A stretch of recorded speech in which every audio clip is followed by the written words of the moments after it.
Berita Jakarta Pos Keadilan, melalui siaran pers Direktorat Jenderal Guru dan Tenaga Kependidikan, Ditjen GTK, Kementerian Pendidikan, Kebudayaan, Riset, dan Teknologi, Kemendikbudristek, menyampaikan 3.043 pelamar PPPK Guru 2022 berstatus P1 atau Prioritas 1 tinggal menunggu penempatan dan tidak perlu tes kembali. Hal itu disampaikan Direktur Jenderal Guru dan Tenaga Kependidikan, Dirjen GTK, Nunuk Suryani melalui keterangan tertulis. Sebelumnya, 3.043 pelamar P1 mengalami pembatalan penempatan. Pembatalan itu sendiri disebabkan, setelah dilakukan verifikasi kembali, terdapat sanggahan dari pelamar PPPK Guru golongan P1 yang berdampak pada perubahan status atas 3.043 pelamar tersebut. Kepada 3.043 pelamar P1 yang akhirnya tidak mendapatkan penempatan, tidak perlu khawatir, Ibu dan Bapak tidak perlu mengikuti tes kembali dan tinggal menunggu penempatan oleh pemerintah daerah masing-masing pada tahun 2023 ini, ujar Nunuk melalui keterangan pers, Selasa, tanggal 14 Maret tahun 2023.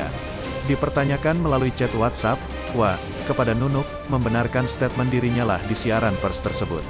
Benar, balas Nunuk kepada Pos Keadilan, Selasa sore itu. Dikonfirmasi tentang bersikukuhnya pelamar P1 yang dibatalkan akan tetap lakukan aksi demo, baca, ditenggarai secara sepihak Panselnas membatalkan ribuan guru PPPK, atas kekecewaan yang diumumkan Dirjen GTK sepekan lalu, Nunuk mempersilahkan. Silakan saja, Kemendikbudristek terbuka untuk menerima audiensi.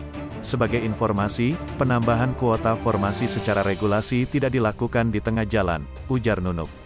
Sementara itu di hari yang sama pada grup WhatsApp P1 segera penempatan, meski mengetahui siaran pers Ditjen GTK, malah semakin banyak berseliweran chat protes dan ketidakpercayaan terhadap Ditjen yang gawangi Nunuk di grup WhatsApp yang tak lain tak bukan beranggota para guru PPPK golongan P1 yang dibatalkan. Teman-teman seperjuangan, waktu aksi kita tinggal beberapa hari. Menurut hemat saya, agar kedatangan aksi kita maksimal mulai SKEGIP baik kita berusaha SCR pribadi UTK menyusun pembuktian serta mencari data-data yang diperlukan nanti ketika menghadap ke pusat. Karena tujuan utama kita bukan UTK mengamankan tes selanjutnya, akan tetapi kita bisa di SK-kan sekarang, mumpung masih ada waktu sanggah. Dan JG Bapak Ibu, sebenarnya Pemda JG bicara kalau kita akan diberikan kuota sekarang, saya yakin akan menerima dengan lapang dada karena faktanya Pemda banyak beri arahan, ucap D. Tunggu arahan Temen 2 Koordinator Pusat, SEP-nya akan disampaikan KPD Koordinator Wilayah MSG, apa saja yang harus dilaksanakan, Sentra doakan kami dulu BPK, Ibu, Mkin Benik asumsi dan pendpt semkin bagus, TPJ tidak fokus, .ttp 1 komando batalkan pembatalan atau jaminan pasti dokter pembuat regulasi bahwa 3.043 guru korban pembatalan ini ditempatkan semua, tanpa tersisa terima kasih, kata TH.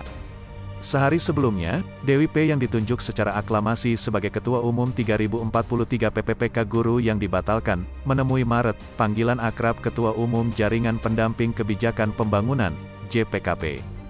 Didampingi rekan seperjuangannya, Dewi beberkan kronologi kejadian yang mereka alami. Kami sudah melakukan segala upaya, audensi dengan pengurus besar PGRI, audensi ketemu langsung dengan Ibu Nunuk. Kami sangat menderita dan tidak sangka atas kejadian ini. Bebernya penuh kesedihan. Demikian dengan Mintaku Sembiring, tidak lagi menjabat sebagai kepala sekolah di salah satu sekolah swasta di Jakarta demi menunggu penempatan. Bayangkanlah Pak, saya diminta yayasan untuk mundur dari jabatan kepala sekolah ketika mengetahui saya ikut serta sebagai pelamar P1. Saya jadi guru biasa sekarang, dan bahkan tidak diberikan jam sama sekali, tangis ibu ini. Mendengar keluhan tersebut, Maret berjanji akan membantu dan meneruskan permasalahan tersebut ke Istana. Saya sudah pertanyakan hal ini kepada Irjen Kementerian.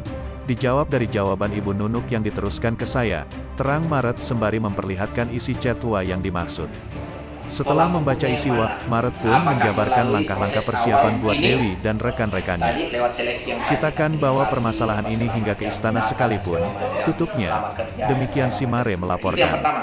Yang kedua adalah ini tes lanjutan namanya passing grade. Tadi kan sudah bicara ini passing grade. Passing grade-nya itu ini segala macam. Apakah ini? Kan kira-kira harus tembak seperti itu. Apakah ini? Kalau ini, ya it's okay, berarti kita ada comparison data. Mana yang kamu maksudkan individu yang nilainya lebih tinggi dari passing grade yang kita lalui lewat proses awal. Tunjukkan. Kalau dia nggak tunjukkan, jangan bohong ke kita. Tapi kalau ibu ngomong seperti itu tadi, celaka, bahaya. Karena dia akan referensi akhir yang saya bilang remedial. Remedialnya itu dijadikan acuan. Loh, orang yang sudah tidak lulus di awal kok. Kamu kok jadikan acuan? Tidak adil namanya kalau ibu berbanding dengan orang yang sudah tes awal sama-sama dengan ibu, lalu kemudian tidak lulus, lalu kemudian itu karena dianggap itu prioritas juga dari mereka yang tercecer, kotaknya mereka, lalu ikut lagi disandingkan di situ. Nilainya sekian, orang kamu nilainya bisa tinggi di situ kan kamu sudah remedial. Nggak bisa kayak gitu. Nggak adil ya.